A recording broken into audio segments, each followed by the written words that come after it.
இப்போலாம் நெறைய பேரு கீரை வாங்கி சமைக்க ஆரம்பிச்சாச்சு. பட் இன்னும் எப்படி அத சமைச்சா நமக்கு மேக்ஸிமம் நியூட்ரியன்ட் ரீடைன் பண்ணலாம் அப்படின்றது நெறைய பேருக்கு தெரியறதில்ல. So let me explain on that. First கீரை சமைக்க போறீங்க அப்படின்னா லாஸ்ட்டா கீரைய கட் பண்ணுங்க. அத கட் பண்ணி ரொம்ப நேரம் வச்சு வைக்கக்கூடாது. Second, high temperature for short time அப்படிதான் குக் பண்ணணும். பெல் பெப்பர்ஸ் இல்ல வைட்டமின் சி ரிச் ஃபுட்ஸ் ஏதாவது ஆட் பண்ணா அயர்ன் அப்சார்ப்ஷன் பெட்டரா இருக்கும். சோ அப்படி சப்போஸ் நீங்க இதுல ஆட் பண்ணல அப்படின்னா நீங்க வேற ஏதாவது டிஷ்லயோ இல்ல இன்னும் ஃப்ரூட்டா சாப்பிட்டீங்கனாலும் இட் இஸ் ஃபைன். சோ எப்படி பண்ணலாம் அப்படின்னா, ஃபர்ஸ்ட் நீங்க வெங்காயம், தக்காளி ஏதாவது நீங்க சாட்டே பண்ணிட்டு, அதுக்கப்புறமா கீரைய ஆட் பண்றீங்க.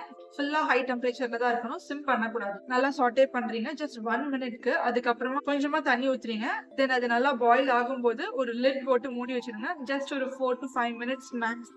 சோ அதுக்கப்புறம் அது நல்லா சாஃப்ட்டா குக் ஆயிருக்கும். சால்ட் லாஸ்ட்டா தான் ஆட் பண்ணணும். சோ அந்த தண்ணி ஃபுல்லா வத்திருச்சு அப்படின்னாலே ஆல்மோஸ்ட் கீரை வந்து கண்டிப்பா குக் ஆயிருக்கும். சோ இந்த டயத்துல நீங்க பருப்பு ஏதாவது ஆட் பண்ணணும், கூட்டு மாரி பண்ணணும் அப்படின்னா ஆட் பண்ணிக்கலாம். அப்படியே சாட்டேட் வெஜிடபிளா எடுத்துக்கிறதுனால இட் இஸ் ஃபைன்.